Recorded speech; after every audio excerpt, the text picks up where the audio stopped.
Estava agora recentemente dando uma palestra para mais de 600 pessoas e vieram perguntar para mim sobre crise. Felipe, o que você acha de crise? O que você acha até quando você acha que vai durar a crise no Brasil? Você acha que é uma crise definitiva? Você acha que o Brasil tem jeito, a corrupção, todas essas coisas? E começaram a vir nesse assunto que vira e mexe está sendo comentado aqui no Brasil, parece que é o assunto da moda e não vai sair tão cedo da cabeça do brasileiro. E nessa hora eu resolvi pensar um pouco mais a fundo sobre crise. Se a crise ela é de fora para dentro ou ela é de dentro para fora. E eu lembrei um pouco da minha infância, pois eu venho de uma infância muito, mas muito pobre, mas muito feliz. E se eu fosse pensar em crise, eu vivi uma crise na minha vida por muito tempo, sem saber que era uma crise. Mas talvez, para muitas pessoas olhando de fora, sim, fosse uma crise. Nasci numa região muito pobre, no interior de São Paulo, um dos bairros mais violentos da região. E meu pai era um cara maravilhoso, meu pai já é falecido, ele faleceu quando eu tinha 27 anos, mas o meu pai, apesar de ser um cara incrível, ele sofreu de uma terrível doença, na minha opinião, a mais das piores que eu já pude ver, que foi o álcool. Meu pai era alcoólatra. E minha mãe, vendo tudo aquilo, tendo que cuidar de 4 filhos, ela acabou desenvolvendo uma doença também horrível, que é o transtorno bipolar. Minha mãe ainda é viva e ainda lida com essa doença até hoje. E eu comecei a refletir tudo sobre crise. Que crise que estamos falando no Brasil? Crise da competência, crise das pessoas, crise das ações. Porque naquela época, ninguém falaria que eu poderia estar aqui hoje dando esse depoimento. Eu, na verdade, por essas limitações na minha vida, eu acabei sendo desacreditado, né? Ninguém acreditaria em mim que eu poderia um dia dar certo. Só meu pai. Meu pai sempre falou, você vai dar certo na vida. Talvez ele falasse isso para me encorajar a ser alguém que ele, de uma certa maneira, não conseguiu ser. Porque eu tenho certeza que tudo que meu pai queria na vida é que eu não entrasse no álcool, que nenhum dos filhos dele entrasse também no álcool. E isso eu consegui fazer para ele. Nenhum de nós dependemos de álcool, nós bebemos socialmente, mas não temos nenhum problema com a doença. E garanto uma coisa para vocês, crise é quando você tem todos esses problemas na sua vida e não tem quem te ajudar, não tem para onde correr, a não ser você mesmo ter que fazer algo. E vocês imaginam numa região pobre, tudo difícil, com toda dificuldade. Eu comecei a trabalhar muito cedo, meu pai vendia, trabalhava com vendas, vendia imóvel, vendia terreno, vendia o que aparecesse na frente, era vendedor. E nas dificuldades ele também trabalhava como feirante, então onde aparecia ele ia lá e vendia. E desde molequinho eu acompanhava ele. E eu lembro que eu ia para uma feira lá de verduras, enfim, ele vendia batata, aquelas coisas todas lá, e eu ficava lá ajudando ele a vender. E eu ficava vendo que ele estava ali focado, empenhado naquilo, sem pensar nas dificuldades que ele estava tendo na vida. O foco dele ali era simples, era levar a comida para casa. Era levar um dinheirinho para poder cuidar de 4 filhos. E aquilo foi me mostrando o real valor das pessoas e o que elas podem fazer quando elas realmente sentem a necessidade e sabem que precisam fazer algo para melhorar. Bom, a vida foi passando, continuei ajudando ele com vendas, até que chegou aos 19 anos, 18 anos, eu fui servir aeronáutica, queria ficar fixo lá, seguir carreira, mas chegou lá dentro, eu resolvi, não era muito minha praia, não acabei não me adaptando muito. Só que aí surge uma novidade. Eu vou ser pai.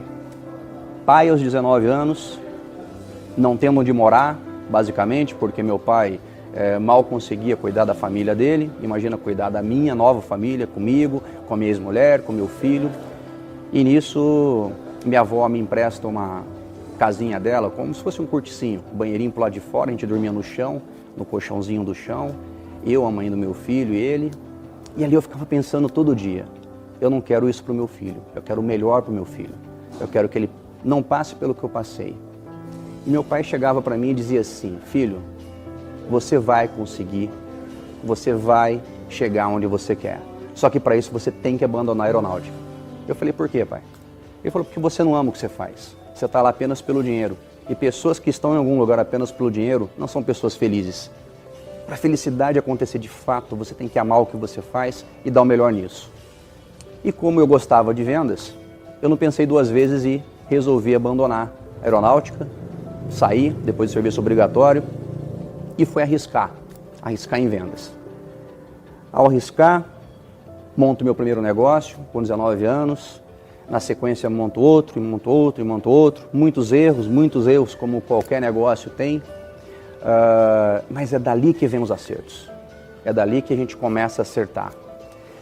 E fez com que eu pudesse chegar até aqui hoje. Esses erros puderam fazer eu chegar até aqui hoje. Esses riscos que eu assumi puderam fazer eu chegar até aqui hoje. Riscos esses que uma única pessoa me orientou na época, meu pai, dizendo que eu devia tentar, porque quem não tenta nunca vai saber se deu certo. Aí as pessoas chegam para mim nas palestras e perguntam, Felipe, quando é que essa crise vai acabar? Aí depois que eu lembrei de toda essa minha história, eu tenho que perguntar para esse pessoal, o que vocês têm feito? O que vocês têm feito para melhorar a vida de vocês?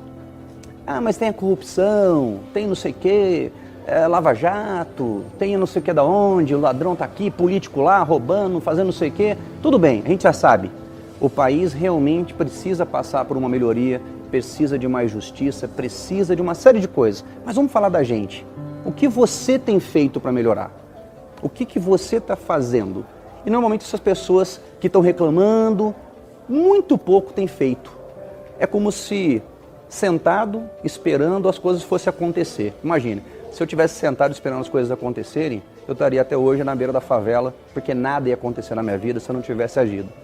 Então as pessoas quando vêm me perguntar de crise, eu até meio que não dou tanta relevância a isso, porque eu nasci na crise. Eu nasci sem um centavo no bolso. Meu pai, quando faleceu, ele não me deixou herança financeira. Ele me deixou uma herança aqui, ó, na cabeça. Aliás, ele deixou até umas continhas para eu pagar, porque ele não tinha condições. Mas ele deixou uma família unida, ele deixou uma mente vencedora para que eu pudesse chegar onde eu cheguei. Meu pai preparou a minha mente.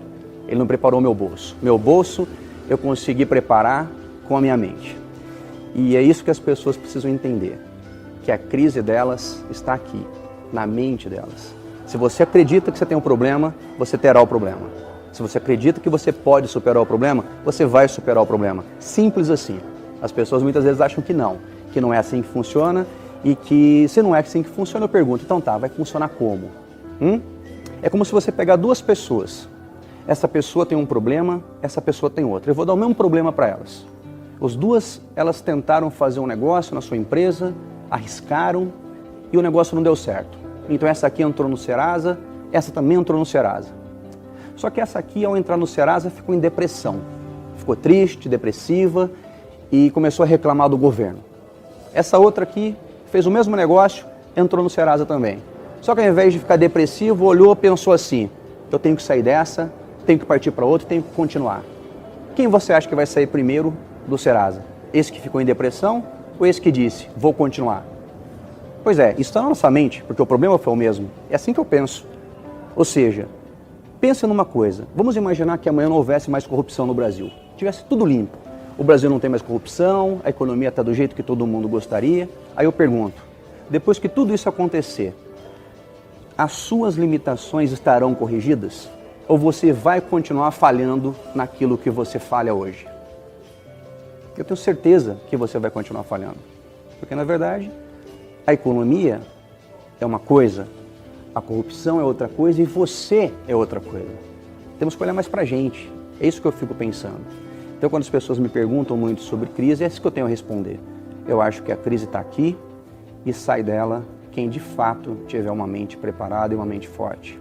Muita gente me pergunta, pô Felipe, como é que você, com toda essa dificuldade que você teve na vida, veio de infância pobre, teve filhos cedo, como é que você conseguiu se tornar empresário, chegar onde você chegou, todas essas coisas? Às vezes eu fico parado para pensar que resposta que eu tenho que dar para essas pessoas. Porque todo mundo parece que quer uma fórmula mágica. E não tem fórmula mágica. Eu tive que arriscar, eu não tive condições de estudar, infelizmente. Porque quando meu filho nasceu, eu estava concluindo o 2º grau basicamente. Então, eu nem a condição do estudo eu tive. Graças a Deus eu pude dar esse preparo para o meu filho hoje. Mas as pessoas querem a fórmula, o sucesso, o segredo. Eu acho que não tem. Sinceramente, Se eu for olhar para a minha história, para a história de muitos amigos meus que chegaram em algum lugar na vida, eu acho que não tem fórmula não. Na verdade, eu acho que são bases que as pessoas precisam entender que elas têm que trabalhar na mente. Então, se eu fosse, ao invés de falar fórmula, eu dissesse um outro nome, bases. Pensa em bases. Essas 4 bases talvez fossem bases que seriam interessantes vocês trabalharem. Primeiro, trabalhar o ponto fraco de vocês. Aquilo que você não é bom. Dentro do seu negócio, você tem algum lugar ali que você é limitado, que você não está bem. É ali que está o seu problema. Muitas pessoas, quando tem um problema na sua empresa, jogam de lado e ficam focando naquilo que sabem e naquilo que são bons em fazer. Eu ficaria nesse aqui, porque é aqui que está o problema, não é aqui. Segundo ponto, eu falaria para vocês, arrisquem. Arriscar. Vou fazer uma pergunta que eu sempre faço, né? Você já conheceu alguém bem sucedido de fato que tenha medo de arriscar nos seus negócios? As pessoas falam, mas tem que ter um risco calculado. Mas como risco calculado? Como é que você vai calcular um risco? Esse risco é médio, alto, baixo, mas como? Risco é risco. Se você arriscar, você vai ter que arriscar de qualquer jeito. Ué. Como é que você vai saber se o risco vai dar certo? Como é que você vai fazer? Você vai atravessar a rua, você pode ser atropelado, você pode ter um infarto no meio da rua. Tudo é risco. A questão é que você nunca vai ver uma pessoa bem-sucedida com medo em arriscar. Aliás, se você parar para ver, a maioria das pessoas fracassadas, elas têm medo em arriscar. Então eu chegaria numa conclusão simples. O medo em arriscar pertence aos fracassados. Porque as pessoas bem-sucedidas arriscam, erram, arriscam, erram, e uma hora vão acertar. Porque na verdade o acerto ele é baseado em vários erros, né? Uma hora que a gente vai errar e vai chegar uma hora que a gente vai conseguir acertar baseado nesse aprendizado do erro. Um terceiro ponto que eu colocaria seria mude seus hábitos. Mude seus hábitos negativos. E as pessoas pensam em mudar hábito, né? É uma coisa muito difícil. Eu concordo. Mudar hábito é uma coisa que exige disciplina. O problema é que as pessoas sabem que precisam mudar, mas elas não se disciplinam para a mudança. É aquela velha história da dieta, né? As pessoas falam, eu acredito, por exemplo, que toda dieta para emagrecer funcione. Eu acredito que qualquer dieta para emagrecer funcione. O problema é que as pessoas não estão dispostas a segui-la. As pessoas querem emagrecer comendo doce. Não sei se você está me entendendo. Então, esse terceiro que é mudar seus hábitos negativos. Tenta mudar e você vai ver que você vai melhorar e vai chegar mais próximo do que você quer. E talvez para concluir esse quarto ponto, eu colocaria para você atitude. É ter atitude. Você dificilmente vai conseguir colocar todos esses pontos que eu falei em prática se você não tiver atitude. Né? Porque na verdade o sucesso ele se baseia na atitude. Então se a gente fosse pensar e fazer uma conexão com tudo isso, eu colocaria que você trabalhando os seus pontos fracos, para isso você precisaria arriscar. Para arriscar você precisaria mudar de hábito. Para mudar de hábito você precisaria de atitude. Eu acho que isso é uma fórmula mental que faria uma pessoa chegar ao sucesso, chegar até onde ela busca, né? Porque na verdade o sucesso é uma sequência de situações. Ela une o sucesso financeiro, ela une o sucesso familiar, ela une todo um equilíbrio. E eu acho que o segredo realmente de você ser uma pessoa bem-sucedida é você atingir esse equilíbrio. O equilíbrio da vida que depende exclusivamente da sua atitude, de você correr seus riscos, de você entender que a sua mente é a responsável pelo seu sucesso.